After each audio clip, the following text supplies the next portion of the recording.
Hello and welcome back to my channel, guys.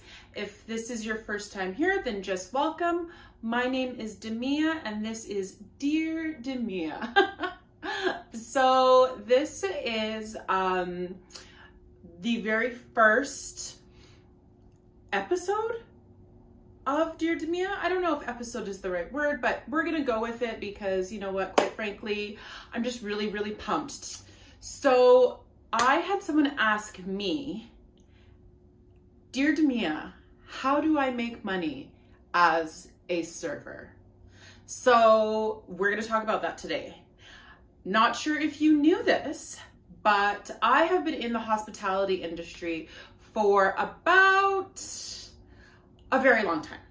And I have made a lot of money doing this job of holding a tray and bringing people food and drinks and taking their orders. And what I can tell you is that it's not just taking orders and bringing drinks out to people. It's about creating an experience and making that experience seem as seamless as possible. So we're gonna go over, I think I have 5 different ways that you can be a really good server and make lots of money and get you that bag, honey. So tip number 1 is to treat your section like it's your business. So, you know, you come into work and you've got your 5 tables, you're gonna go through and you're gonna check. You're gonna make sure that all the cutlery is polished. If there's cutlery, glasses are good. Like, you're just gonna do a check. Like, you want your business, your section to look pristine. You wanna know the ins and outs. You wanna know, you know, what's going on in that small area of the restaurant that is yours. Next, you want to go check out the specials. You're going to want to know what's going, what's fat, you know, what are we out of, like what, all of these things, all this information that you want to keep up here so that you are prepared. You're walking into your section, treating it like it's your business. This is your money, honey. This is how you're going to make them dollars. So you want to make sure that you're prepared. So don't treat it as the restaurant and then these are just my tables. This is your business, baby. This is your business. Make that money. Okay, tip number 2. Learn how to read your tables. So on any given day or night, there could be a first date, there is a business meeting, there's a girls' night, there's a family dinner, there's all of these things that are happening in your section. And each and every one of them will need to be treated a different way. They'll need a different approach. You'll need to talk to them all differently. You will need to suggest different things. Like, some tables you want to have a little bit more fun with.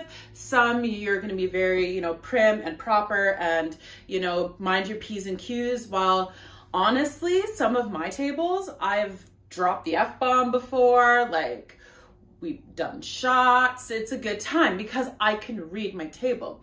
Now, I'm not going to bring a tray of Jaeger bombs to a table of business people who are, you know, talking about their quarterly financials. I might bring that to them after they're done talking about that. It's time to, you know, turn up a little bit. Fucking Jaeger bombs, Jaeger bombs, Jaeger bombs, fucking Jaeger bombs, Jaeger bombs, Jaeger bombs.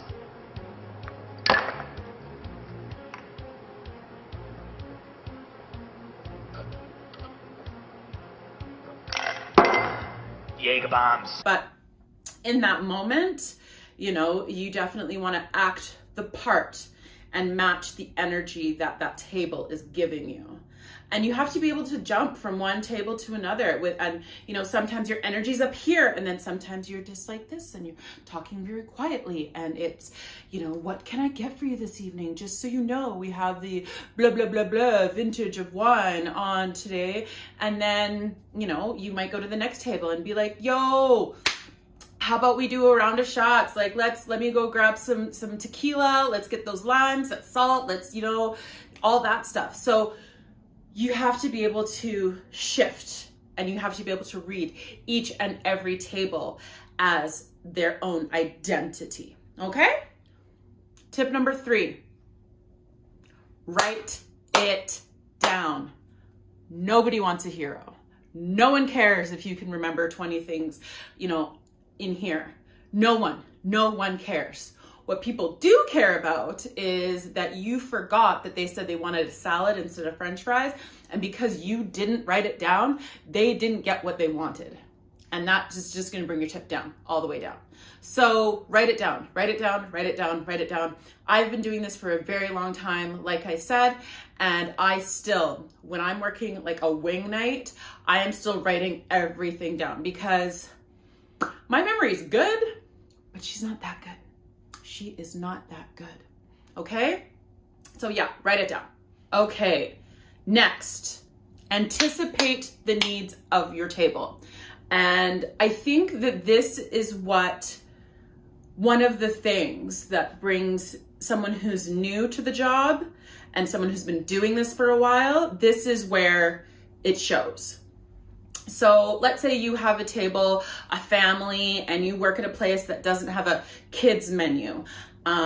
But you do know that you have sides of things. So like you have a side macaroni and cheese, or you have a side chicken fingers, knowing that that is something that you can bring out to the table and maybe modifying it, like no parsley, because kids for some reason hate parsley. They hate green things on their food. Making sure that everybody's all set. You have a table of ladies going out celebrating an engagement. Yeah, hey ladies, let's, get a good bottle of Prosecco, bubbles. Let's do this, bring the glasses over. Obviously maybe you want to talk it over with whoever's hosting that dinner first and know that, something with a good price point. A lot of restaurants, if you are serving and you can talk to your manager, we'll promo something. Like I've worked at places that promo pretty much anything. As long as you can justify the reason for the promo, your bosses will probably let you do it. You're taking ownership. Again, it's that back to treating your section as your business. So definitely learn to read your tables, anticipate their needs. If you have a bunch of, people who are randomly getting together for a luncheon meeting and it's all stuffy, you know what? Chances are they're going to probably want separate bills. So making sure that those bills are ready to go and knowing that since it's a lunch, they have to be in and out within a certain amount of time, getting those bills ready so that when it's like, excuse me, you're like, yeah, are we ready for the bills? And you just, like a boss, walk up and bam, bam, bam, bam.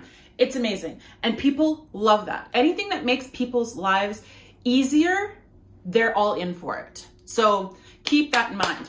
Make that money. Next, multitask.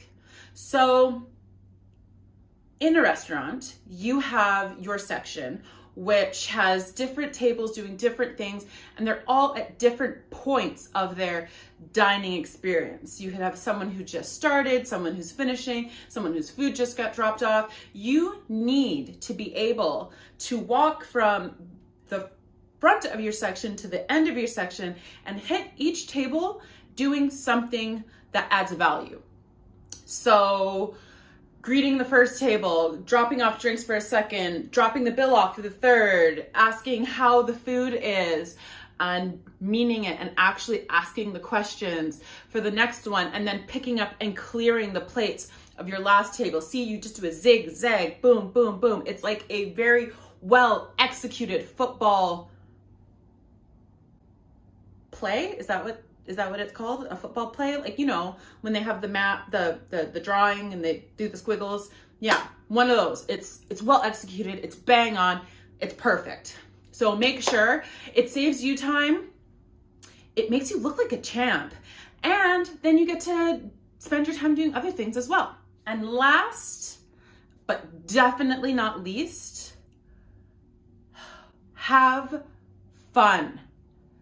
Being in the hospitality industry is hard. It is a hard, thankless job sometimes. But just realize that the people you work with and you're all outgoing, friendly, charismatic people. You know, some of you are doing this as a means to an end while you're in school. Some of you are professional servers. Some of you, this is just a stepping stone to climbing your way up the ladder, but you should be having fun at your job. You're not gonna have fun all the time. Not every second is gonna be flowers and roses and you know, shots of Patron. But overall, you should be enjoying yourself. I mean, at the end of the day, you're just bringing people food and drink. Like, it's not rocket science. It's not brain surgery. Have fun. Have fun with your tables. Have fun with your teammates. Have fun, guys. Yeah, that's how I make a lot of money. Waiting tables and serving people. And I have worked for some of the top restaurants in Canada. And yeah, they have paid for a lot of my life. And honestly, I would not change it for I mean, if I won the lottery, but other than that, I wouldn't change it for anything. If you have any more questions, please feel free to drop a comment down below or send me a DM on my Instagram. I'll make sure I have it somewhere for you to type, connect, reach me, touch me, not touch me. You know what I mean? And other than that, guys, if you like what you see, which I really hope you do, you will click that subscribe button, you will hit that like, and hey, share it with a friend. Sharing is caring, and it's free. So until next time, guys, I will see you later. Bye.